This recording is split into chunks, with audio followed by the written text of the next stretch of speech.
अस्सलाम वालेकुम। Last video में हमने यहाँ तक इसको जो है वो कंप्लीट कर दिया था। अब आगे इसमें जो है हम मूव करते हैं। तो ये जो इमेजेस हैं ये मैं आपको लास्ट में लगाना सिखाऊंगा, लेकिन इससे पहले अब थोड़ा स्क्रॉल डाउन करते हैं और ये वाला जो सेक्शन है इसको अभी हम बना लेते हैं। तो इसको बनाने के लिए अब वापस आ जाते हैं अपने विजुअल स्टूडियो कोड में, इस जगह पे। और यहाँ पे अगर आप देखें तो हमारे पास है ये वाला सेक्शन, सॉरी, ये है हमारा कॉन्टेक्ट वाला। और ये जो सेक्शन है ये टूअर्ड डेट्स का है। सबसे पहली जो चीज़ मुझे यहाँ पे करनी है वो ये है कि इसका जो बैकग्राउंड कलर है वो मुझे सेट करना है कुछ ब्लैक। ठीक है। एक और चीज़ मैं यहाँ पे हाईलाइट करना चाहूँगा, ये मैंने काफ़ी अपनी पहले वीडियोस में भी बताया है कि अगर आपको कोई क्लाइंट कोई सैंपल के तौर पे कोई वेबसाइट दिखाता है और कहता है कि ये इस वेबसाइट से ये वाला कलर उठा लें, तो वो आपने किस तरह से उठाना है ये मैंने आपको पहले ही बताया, अभी एक दफ़ा फिर बता देता हूँ। ये आपके पास यहाँ पे देखिए कलर पिक आई ड्रॉपर, ये एक एक्सटेंशन है जो कि आप गूगल पे जाके इजीली अपने गूगल क्रोम वगैरह में लगा सकते हैं। इस पे मैंने क्लिक किया और यहाँ पे आके मैंने कलर के ऊपर क्लिक किया, तो देखें ये मुझे इसका कोड जो है वो मिल गया है। इस कोड को बेसिकली, इस फॉर्मेट को हम हेक्साडेसिमल कोड कहते हैं। तो इसको मैंने कॉपी कर लिया है। वैसे तो मुझे पता है ये 000 से भी आ जाएगा आपका। तो इस तरह से आप बेसिकली कोड जो है वो कलर्स उठा सकते हैं दूसरी वेबसाइट से। ठीक है जी। और ओके, तो आते हैं यहाँ पे और सबसे पहले मुझे यहाँ पे क्या करना है, अब फुल विड्थ जो है सेक्शन, ये हम ऑलरेडी यहाँ पे बना चुके हैं। अगर मैं यहाँ पे बैकग्राउंड कलर लगाता हूँ तो उससे क्या मसला होगा कि जितने भी मेरे यहाँ पे वो लगे हुए हैं सेक्शंस हैं, सबके ऊपर ब्लैक कलर आ जाएगा, लेकिन मुझे सब पे नहीं चाहिए। मुझे सिर्फ इस वाले पे ये कलर चाहिए। तो यहाँ पे मैं एक सिंपल काम करता हूँ। ये चीज़ आप बूटस्ट्रैप में भी देखेंगे। यहाँ पे मैं एक लगा देता हूँ बीजी, डार्क कर देता हूँ इसको मैं, या बीजी ब्लैक कर देते हैं। बूटस्ट्रैप की लैंग्वेज अभी नहीं लगाते, बीजी ब्लैक में इसको कर देता हूँ। ये मैंने एक सिंपल सी क्लास बनाई है और यहाँ पे मैं सिंपली क्या कर रहा हूँ, बैकग्राउंड कलर 000, इस तरह से। ठीक है। अब सिंपली मुझे क्या करना है, इस वाली क्लास को यहाँ से मैंने किया कॉपी, और जहाँ पे मुझे लगाना है, मतलब कि टूवर्ड बेसिस पे मुझे लगाना है, तो यहाँ पे मैं क्या करूँगा, सिंपली क्लास के अंदर मैं स्पेस दूंगा और यहाँ पे मैं दूसरी क्लास लगा दूंगा। और यहाँ पे मैं आपको एक बहुत ही इंपॉर्टेंट पॉइंट भी बताने वाला हूँ, वो ये है कि हमारे पास कॉन्सेप्ट होता है आईडीज का एंड क्लासेस का। एक होता है आईडी, दूसरा होता है क्लास। मैंने आपको बताया था कि आईडीज हम इस्तेमाल करते हैं जब हम जावास्क्रिप्ट पे काम करते हैं, तो इसलिए मैं इसको पर्सनली सीएसएस में इस्तेमाल नहीं करता। और क्लासेस हम इस्तेमाल करते हैं। आईडी क्लास तकरीबन जो कॉन्सेप्ट है वो सेम है, सिर्फ एक इनमें डिफरेंस होता है। अगर मुझे आईडी लगानी है तो मैं सिंपली क्या करूंगा, यहाँ पे डॉट की जगह हैश लगा दूंगा। अगर टैग है तो विदाउट डॉट विदाउट हैश आप लगाएंगे, और अगर क्लास है तो आप सिंपली डॉट लगाते हैं, और अगर आईडी है तो आप यहाँ पे हैश लगा देते हैं। ये अब आईडी बन गई है। ठीक है। मैं इसको फिलहाल क्लास ही रहने दूंगा, फिर मैं आपको डिफरेंस बता रहा हूँ। अगर मैं यहाँ पे आईडी इस्तेमाल करता तो मैं यहाँ पे क्या करता, क्लास आईडी, और फिर यहाँ पे मैं अपनी आईडी लगाता, मतलब full word section, let's say कि ये एक आईडी है तो मैं इस तरह से लगाता। तो फिर यहाँ पे मैं मल्टीपल आईडीज नहीं लगा सकता था। आईडीज में हमारे पास एक रिस्ट्रिक्शन होती है कि आप एक जगह पे एक ही आईडी लगा सकते हैं, मल्टीपल आईडीज वहां पे नहीं लगा सकते। काफी स्टूडेंट्स को ये इसको जो है वो मिसकॉन्सेप्ट ये है कि अगर मैंने यहाँ पे डिव बनाई है और यहाँ पे मैंने आईडी लगा दी, फॉर एग्जांपल ए, तो अब ए मैंने अपनी वेबसाइट में एक जगह पे इस्तेमाल की है, तो अब मैं ये div id a इस तरह से दूसरी में इस्तेमाल नहीं कर सकता। अगर आपका ये कॉन्सेप्ट है तो ये बिल्कुल ही गलत कॉन्सेप्ट है, इसका मतलब ये नहीं होता। आप चाहे 10 दफा लगाएं अपनी वेबसाइट पे 10 डिफरेंट जगहों पे, जो ये कॉन्सेप्ट आता है कि IDs can not be repeated, या मल्टीपल आईडीज हम इस्तेमाल नहीं कर सकते, तो वो इस सेंस में होता है कि जैसे यहाँ पे मैंने एक आईडी लगा दी है, स्पेस देके, अब मैं यहाँ पे दूसरी आईडी नहीं लगा सकता। इस पे फिर ए वाला ही इफेक्ट आएगा, ये आपका खत्म हो जाएगा। तो इस तरह से आप इसमें आईडीज नहीं लगाते। ठीक है। जबकि क्लासेस में आप जितनी चाहें स्पेस देके क्लासेस अपनी लगा सकते हैं। तो सेम इसीलिए मैंने यहाँ पे क्या किया है, स्पेस दी है और बीजी ब्लैक एक क्लास बना के लगा दी सिंपली। ऐसे में 10 चाहूँ 20 चाहूँ जितनी भी चाहूँ अपनी एक उसके अंदर लगा सकता हूँ। और इसको मैं वापस जो है क्लास कर देता हूँ इस तरह से। ठीक है। और सीएसएस में आप देखेंगे कि काफी रेयर केसेस में आपको आईडीज जो है वो मिलेंगी, और मोस्ट ऑफ द केसेस आपको क्लासेस पे ही काम करना होता है। इवन बूटस्ट्रैप या टेलमेंट सीएसएस लगाएं, दोनों में भी आपको क्लासेस पे ही, उस पे उन पे भी क्लासेस पे काम होता है। तो इसको मैंने यहाँ पे आके रिफ्रेश किया, तो आप देखिए यहाँ पे परफेक्टली जो है आपका जो है वो हो गया है, इसके अंदर क्या कहते हैं, ब्लैक कलर आ चुका है। लेकिन गड़बड़ हुई है, देखते हैं इस गड़बड़ को सेट करते हैं। अब सिंपली मुझे क्या करना है, बैकग्राउंड कलर इसका ब्लैक हो गया, और यहाँ पे एक और मैं क्लास बना लेता हूँ, वो है टेक्स्ट वाइट का, और यहाँ पे मैं कलर लगा देता हूँ वाइट। ठीक है। और अलग से मैं ये इसलिए बना रहा हूँ कि अब अगर नेक्स्ट टाइम मुझे किसी स्पेसिफिक जगह पे बैकग्राउंड कलर चेंज करना हुआ, तो मैं डायरेक्टली इसको कॉल कर लूंगा, तो उसका सिर्फ बैकग्राउंड कलर चेंज होगा। ठीक है। और अगर मुझे सिर्फ टेक्स्ट कलर चेंज करना हुआ, तो मैं सिंपली टेक्स्ट वाइट कर दूंगा, तो मेरा कलर चेंज हो जाएगा। तो इस तरह से हम उसको इसलिए मैं इनको सेपरेट बना रहा हूँ। और यहाँ पे मैंने स्पेस टेक्स्ट वाइट कर दिया। और अब अगर मैं यहाँ पे रिफ्रेश करूँ, तो देखिए आपका जो टेक्स्ट है वो परफेक्टली यहाँ पे आ चुका है।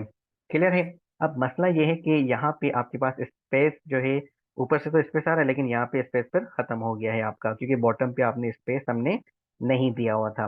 तो एक काम करते हैं, स्टाइल पे आते हैं, और ये जो फुल विड्थ सेक्शन हमारा लिखा हुआ है, यहाँ पे अगर मैं ऐसे करूँ कि बॉटम पे 50 पिक्सल्स दूं, और टॉप पे भी मैं 50 पिक्सल्स ऐसे दे दूं, तो देखते हैं क्या होता है। आपने देखा यहाँ पे गैप आ गया आपका, अब दोनों के उसमें गैप आ गया, टॉप से भी बॉटम से भी। इस तरह से हम इसको रिजॉल्व कर सकते हैं अपने मसले को। तो इसको मैं एक सेकंड के लिए 100 कर देता हूँ टॉप से, और बॉटम से भी मेरे ख्याल में 100 ही करें, ताकि जो है वो एक अलाइनमेंट प्रॉपर रहे इसके अंदर। तो देखिए अब ये कुछ बेहतर हो गया है, हमारे स्पेसेस काफी बेहतर हो गई हैं। ठीक हो गया जी। तो ये यहाँ तक हो गया हमारा। अब सिंपली मुझे क्या करना है इसके अंदर, अम, ये हो गया। अब जो है ये सितंबर सोल्ड आउट, अक्टूबर सोल्ड आउट, ये वाले जो है मुझे सेक्शन इसके अंदर बनाने हैं। तो ये बनाने के लिए हम आ जाते हैं यहाँ पे। तो फुल विड्थ सेक्शन है, और उसके अंदर सेक्शन है, सेक्शन के अंदर ये दो चीजें तो ऑटोमेटिकली हमारी हो गई थी लास्ट वीडियो में ही। और फिर यहाँ पे आ रही है डिव, ये डिव आ रही है। ठीक है। इस डिव को इसको हमें हिट करना है, तो इसको हिट करने के लिए मुझे सिंपली क्या करना है कि मैं चाहूँ तो यहाँ पे क्लासेस भी लगा सकता हूँ, जैसे फॉर एग्जांपल मंथ, वो कर देते हैं वो इसलिए ताकि अगर मैं कोई और डिव कोई लगाना चाहूँ तो उस पर वो इफेक्ट नहीं आए। तो डिव, और फिर क्लास को मैं नाम दे देता हूँ मंथ कॉलम, या मंथ रो कर देते हैं, मंथ रो। ठीक है। ये सेम चीज जो है वो मुझे लगानी है किसके ऊपर, इस डिव पे भी एंड इस डिव पे भी। ये इसलिए लगा रहा हूँ ताकि अगर मुझे यहाँ पे कभी भी कोई और डिव लगानी हुई, तो उस केस में क्या होगा कि ये वाला जो इफेक्ट है वो इस डिव पे अप्लाई नहीं होगा। ठीक हो गया जी। ओके। तो इसको मैंने एक अलग से क्लास दे दी है मंथ रो के नाम से। अब ये चीज करने के लिए सिंपली हमें क्या करना है कि ये वाला जो कोड है आपका, इसको मैं एक सेकंड के लिए कॉपी कर रहा हूँ, और बिल्कुल नीचे आ जाते हैं यहाँ पे, और यहाँ पे H1 की जगह पे मैं कर देता हूँ डॉट मंथ रो, इस तरह से। ठीक है। और इसमें मुझे क्या करना है, बल्कि इसको ऐसे लिखने की जरूरत भी नहीं मुझे, मैं डायरेक्टली ऐसे भी इसको लिख सकता हूँ। ओके। और इसमें मुझे क्या करना है, विड्थ इसकी करनी है 100%, और इसका जो बैकग्राउंड कलर है वो मुझे लगाना है वाइट, ऐसे। तो देखते हैं कि क्या हो रहा है। मैंने रिफ्रेश किया तो देखिए ये बैकग्राउंड कलर आ गया। अब वाइट के ऊपर वाइट आपको नजर नहीं आ रहा, तो यहाँ पे मैं इसका कलर जो है वो कर देता हूँ, सॉरी, ब्लैक। रिफ्रेश किया तो देखिए ये टेक्स्ट आ गया आपका। और अब जो है इसके अंदर मुझे सिंपली क्या करना है, थोड़ी सी पैडिंग शेडिंग लगानी है। तो यहाँ पे मैं कर देता हूँ पैडिंग 1%, ऐसे। तो आपने देखा गैप आ गया यहाँ पे, परफेक्टली आ गया। और ये जो नीचे लाइंस आपको नजर आ रही है, ये लगाने के लिए मैं सिंपली यहाँ पे क्या करता हूँ, मार्जिन 0.1%, बिल्कुल ही छोटी सी लाइन मार्जिन दे रहा हूँ, ताकि हल्की सी एक लाइन का इफेक्ट आए। इसको मैंने रिफ्रेश किया तो देखिए ये एक हल्की सी लाइन इसके अंदर आ चुकी है। परफेक्ट हो गया। ओके। लेकिन यहाँ पे मेरे ख्याल में कोई पैडिंग जो है वो ज्यादा लगी हुई है, और हमारे केस में हमने थोड़ी कम लगाई है। तो इसको सेट करने के लिए मैं ये कर सकता हूँ कि इसको 2% भी कर सकता हूँ, ऐसे। तो ये देखें थोड़ी और बड़ी हो गई है। ठीक हो गया यहाँ तक। अब सिंपली मुझे क्या करना है, सोल्ड आउट है, इसके लिए मुझे कोड लिखना है। तो यहाँ पे मैं सिंपली क्या कर रहा हूँ, एक क्लास बना रहा हूँ सोल्ड आउट के नाम से, और यहाँ पे मैं इसका बैकग्राउंड कलर दे देता हूँ रेड कलर है आई थिंक। यहाँ पे वो चीज़ हम अप्लाई करते हैं इसका हेक्साडेसिमल कोड उठाने के लिए, कि मैंने इसका हेक्साडेसिमल कोड उठा लिया। क्लोज किया और यहाँ पे हैश लगा के ये हमने लिख दिया। बैकग्राउंड कलर ये हो गया और पैडिंग इसके अंदर मैं दे रहा हूँ। अगर पैडिंग नहीं दूँ तो क्या होगा देखते हैं, लेकिन उससे पहले मैं इसको सोल्ड आउट को यहाँ से कर रहा हूँ कॉपी। और यहाँ पे ये सोल्ड आउट लिखा हुआ है, यहाँ पे मुझे इस पे सिर्फ इस पर्टिकुलर टेक्स्ट पे ये चीज़ लगानी है और इस नीचे वाले पे लगानी है। तो यहाँ पे मैं क्या कर रहा हूँ, अल्ट का बटन जो है ALT अल्ट, इसको मैं प्रेस करके रख रहा हूँ। एक मैंने यहाँ पे क्लिक किया और दूसरा मैं यहाँ पे क्लिक कर रहा हूँ। तो देखिए दो कर्सर मेरे पास आ चुके हैं। मतलब एक दफा मैं लिखूंगा दोनों जगहों पे आ जाएगा। और यहाँ पे मैं स्पेन लगा रहा हूँ, स्पेन के लास्ट।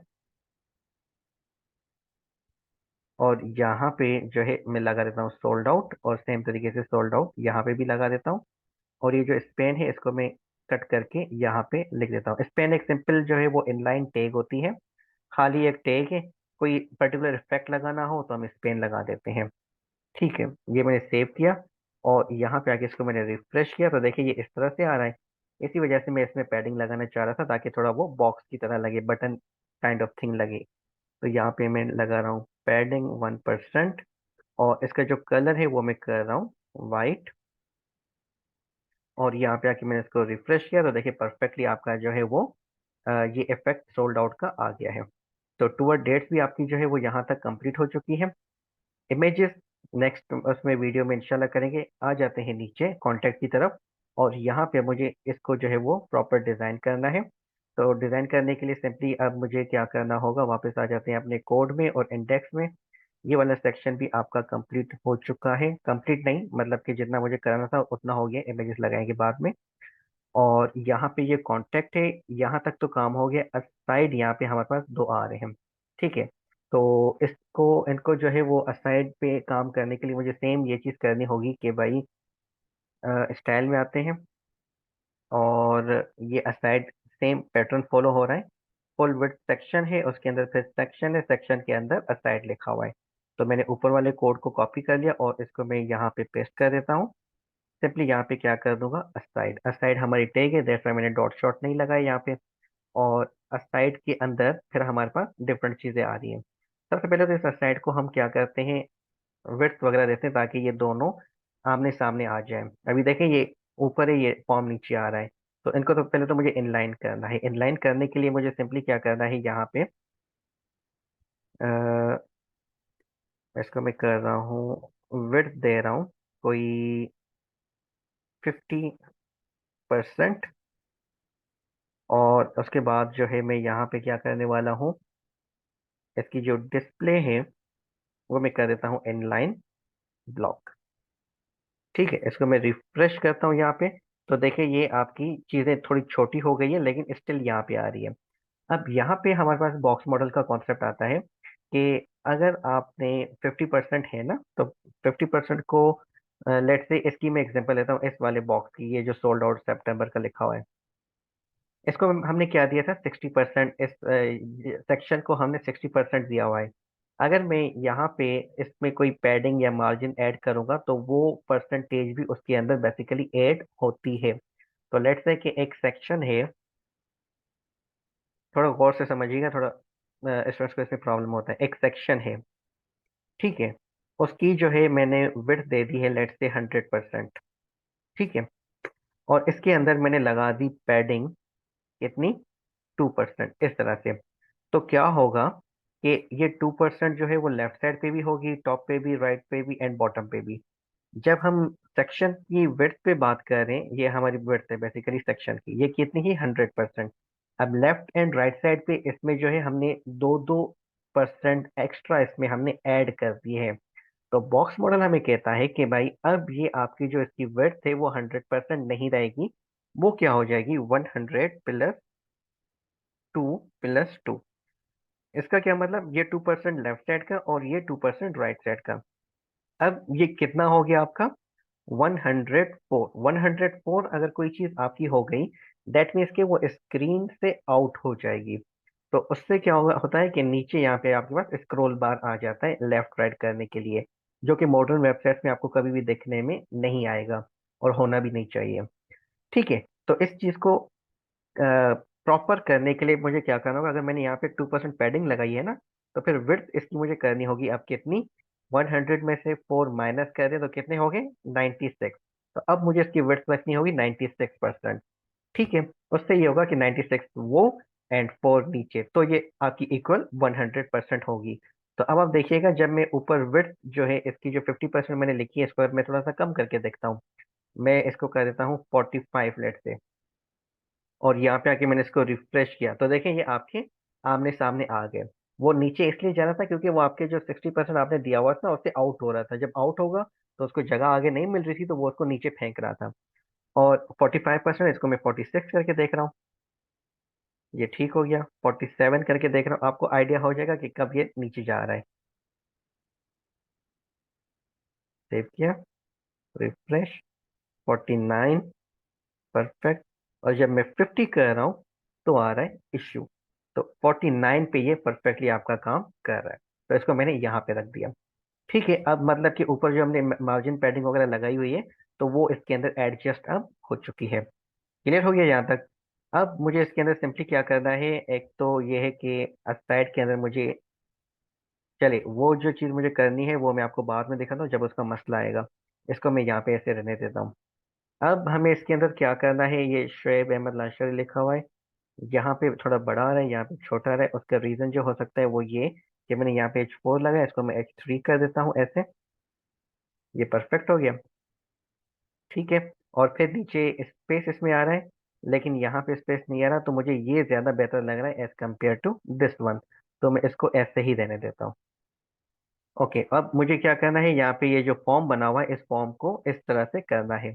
तो इस फॉर्म को इस तरह से करने के लिए सिंपली मुझे क्या करना है, असाइड के अंदर फॉर्म है, तो सिंपली हम क्या करेंगे, इसको मैंने यहाँ से किया कॉपी, एंड नीचे इसको मैंने पेस्ट किया, और यहाँ पे मुझे क्या करना है, फॉर्म तो मैं डायरेक्ट लगा सकता हूँ, लेकिन अगर आप यहाँ पे फॉर्म पे देखें इसके अंदर, तो ये तीन जो है आपके सेम है लेकिन बटन छोटा है। तो अगर मैं डायरेक्टली फॉर्म पे करूँगा तो वो सब पे अप्लाई हो जाएगा, मतलब बटन पे भी अप्लाई हो जाएगा। तो मुझे क्या करना है, इन इनपुट्स के ऊपर लगाना है।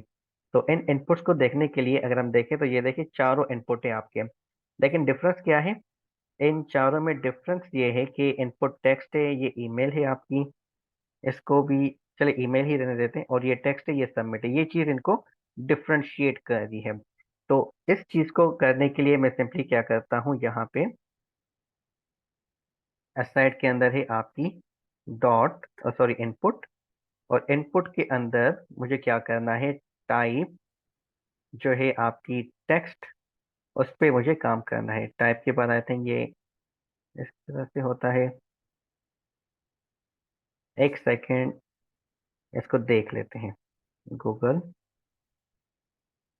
इनपुट टाइप टेक्स्ट CSS, ये सिर्फ मैं देखना चाह रहा हूँ। अच्छा, इनपुट है, फिर ये आपकी कर्ली ब्रैकेट नहीं है, लार्ज ब्रैकेट है।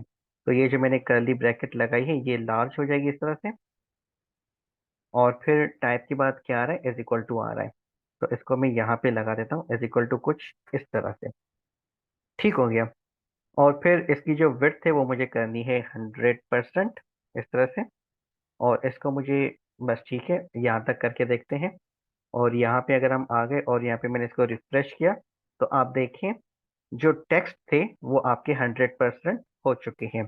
ईमेल आपका अभी भी नहीं हुआ, तो उसको करने के लिए मैं सिंपली यहाँ पे क्या करता हूँ, ये मैंने कॉपी किया यहाँ तक, यहाँ से, और इसको मैंने यहाँ पे पेस्ट किया, और इसको मैं कर देता हूँ ईमेल। देखते हैं कि क्या इस पे ये अफेक्ट होता है। परफेक्ट, तो देखिए ईमेल भी आपका परफेक्टली हो गया है। तो कॉमा लगा के मैंने इन दोनों को सेम इफेक्ट देने, दैट्स व्हाई मैंने कॉमा दे दिया। और फिर इसके अंदर मैं पैडिंग लगा देता हूँ 1%, कुछ इस तरह से।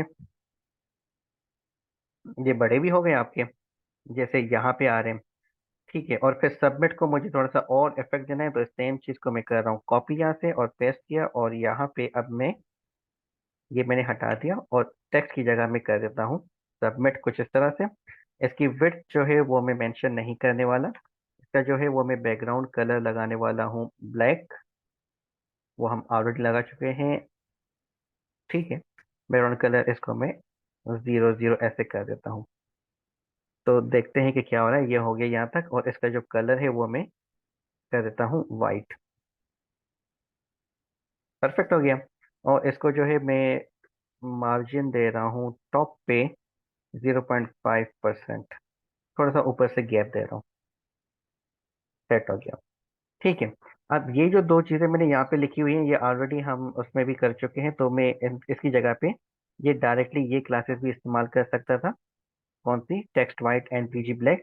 तो इस वाले को मैं आपको करके दिखाता हूँ कि अगर ये चीज़ आपने करनी हो तो वो आप कैसे करेंगे। यहाँ पे इनपुट टाइप में आप क्लास लगा सकते हैं बीजी ब्लैक, टेक्स्ट वाइट, ऐसे। तो इस जगह से मैं इसको हटा देता हूँ। तो ये आप ऐसे भी कर सकते थे, सिर्फ आपको दिखाने के लिए है। तो देखिए कोई भी इफेक्ट नहीं आया, मतलब कि आपकी वो बैकग्राउंड कलर भी इसका सेट हो गया और कलर भी सेट हो गया। अब अगर आप यहाँ पे थोड़ा सा देखें तो ये जो शोएब अहमद लश्करी ये आपका जो है वो नीचे आता जा रहा है, और जब ये बड़ा होगा तो ये और मतलब कि नीचे आता जाएगा। तो इस चीज़ को सेट करने के लिए कि भाई आप जो है ना ऊपर ही टिके रहे, आप नीचे नहीं आए, तो उस चीज़ के लिए मैं ये करूँगा कि ये जो असाइड वाला हमारा वो था सीएसएस का कोड, यहाँ पे मैं लगा दूंगा वर्टिकल अलाइन। तो इसको मैं कर देता हूँ टॉप, वर्टिकली टॉप पे रहें आप। तो देखिएगा ये अब आपका ऊपर चला जाना चाहिए। परफेक्ट। तो ये यहाँ तक आपका जो है वो परफेक्टली हो चुका है। तो इसको अभी हमें क्या करना है, ये यहाँ तक हो गया आपका। इन दी एंड हमें फुटर बनाना है, तो फुटर भी जल्दी से बना लेते हैं इसके अंदर। फुटर तो बिल्कुल ही सिंपल सा है। फुटर का हमने यहाँ पे अगर हम देखें तो ये फुटर है, फुटर की टैग उसके अंदर पैराग्राफ है सिंपली। तो फुटर हमने यहाँ पे लिखा। इसका बैकग्राउंड कलर तो हमें पता है कि कितना होगा, बैकग्राउंड कलर वो है ब्लैक होगा। तो ब्लैक लगाने की मुझे यहाँ पे ज़रूरत नहीं है।